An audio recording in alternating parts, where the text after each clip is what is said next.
심리학 이론 가운데 PTG라는 이론이 있습니다. 역경후 성장이라고 부르는데요. 포스트 트라우마틱 그로스라는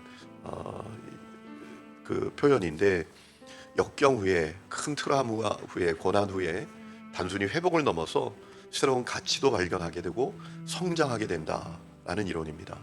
그러니까 우리에게 찾아온 문제와 고난이 꼭 부정적이지만은 않다라는 거죠. 사실 생각해 보면 우리에게 문제가 있는 것이 다행이죠. 왜냐하면 여러분, 삶이 없으면 문제도 없잖아요.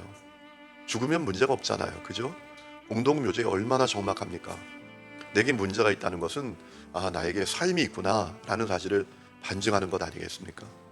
저는 그것이 교회에도 마찬가지라고 생각합니다. 여러분, 교회에 문제가 왜 있죠? 살아있으니까 문제가 있는 겁니다. 죽은 교회는 문제도 없습니다. 죽은 교회는 문제가 일어날 이유도 없습니다. 왜냐하면 죽어 있으니까, 살아 있으니까 문제가 생기는 거예요. 여러분, 그렇기 때문에 중요한 것은 문제가 아니라 그 문제를 지혜롭게 또 영적으로 잘 극복하는 것이 중요합니다. 그때 새로운 가치를 발견하게 되고 성장하게 된다라는 것이죠. 여러분, 오늘 말씀을 보면 초대교회가 부흥할 때 있었던 문제가 나오지 않습니까? 여러분, 초대교회가 부흥합니다. 날마다 부흥합니다. 사도행전 2장 41절에 보니까 3,000명이 회개하고 구원을 받습니다. 또 2장 47절에 보면 초대교회가 서로 사랑하고 아낌없이 나누는 공동체가 될 때에 구원받는 사람이 날마다 더했다라고 했습니다. 또 4장 4절에 보면 남자만 5,000명이 구원을 받았다. 5장 14절에 보면 믿고 죽기로 나오는 자가 더욱 많아서 남녀의 큰 무리였다라고 했습니다. 여러분, 얼마나 사모되는 부흥입니까? 여러분, 교회는 부흥되어야 합니다. 질적으로도 숫자적으로도 부흥되어야 돼요. 저는 하나님께 기도하는 제목이 있습니다. 하나님, 저는 부흥하는 교회에서 목회하고 싶습니다. 저는 부흥하는 교회에서 목회하고 싶습니다. 여러분, 교회는 날마다 부흥하는 교회였어요. 우리 교회가 그런 교회가 되기를 원합니다.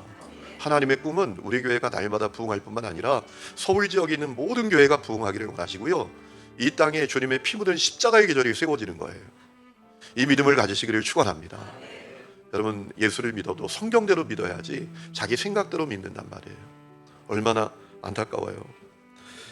여러분, 그러다 보니까 문제가 일어납니다. 어떤 문제가 일어나죠? 그리스어를 사용하는 유대인들이 히브리어를 사용하는 유대인들로부터 홀대를 받는 일이 생겼던 것 같아요.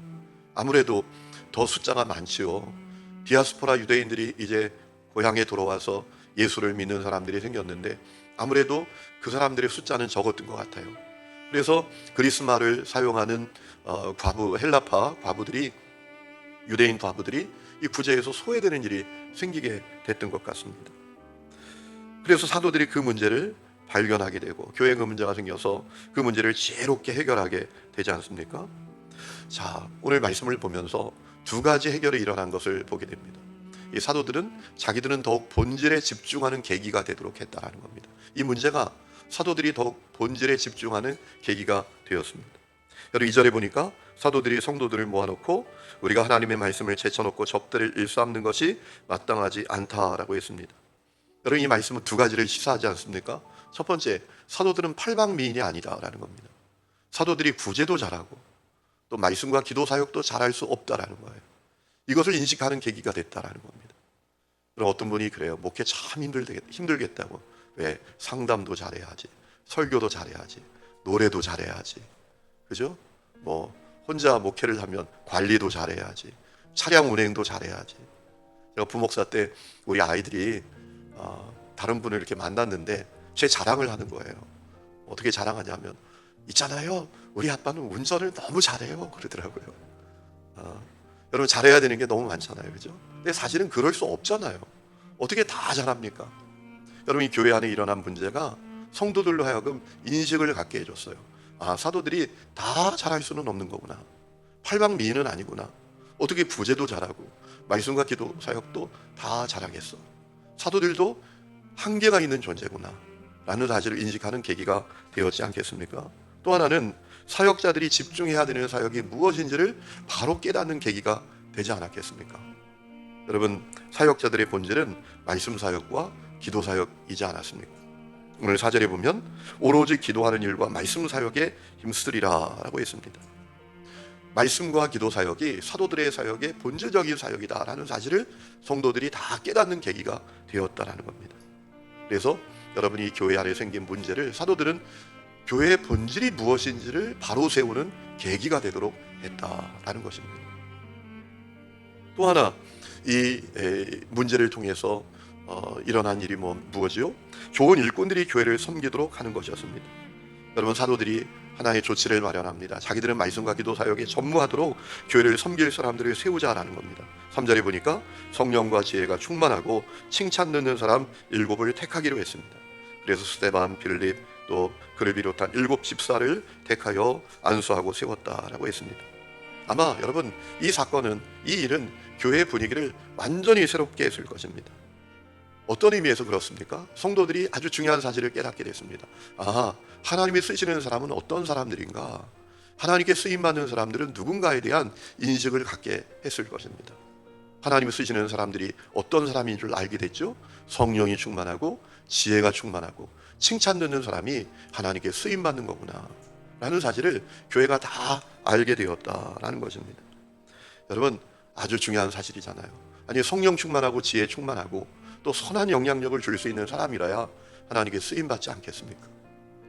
여러분, 우리가 주목해야 될 것은 세상에서 실력 있는 사람, 직업 좋은 사람, 돈 있는 사람, 교회 일 열심히 하는 사람, 이런 사람들을 세운 게 아니다라는 거예요. 오늘은 그런 경우들이 많지요.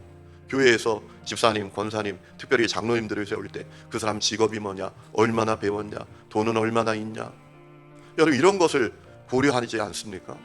여러분, 성경과 얼마나 사실 다른 겁니까? 여러분, 제가 보니까요, 돈이 많다고 주님을 잘 섬기는 게 아니더라고요. 한 2주 전인가요? 우리 교회에서 이제 온 지 한 1년도 안 된 집사님인데 저를 찾아오셨어요. 봉투를 하나 내미세요. 목사님, 봉투 내밀고 후다닥 도망가는 거예요. 얘기할 새도 없이. 근데 편지가 써 있어요. 목사님하고 봉사님들 너무 수고하시는데 좋은 식사 한번 하시라고 봉투를 주고 가시는 거예요. 제가 알기에 그분이 그렇게 넉넉한 분이 아닙니다. 근데 열어보니까 큰 금액이에요. 또 지난주에도 어떤 분이 목양실에 찾아왔어요.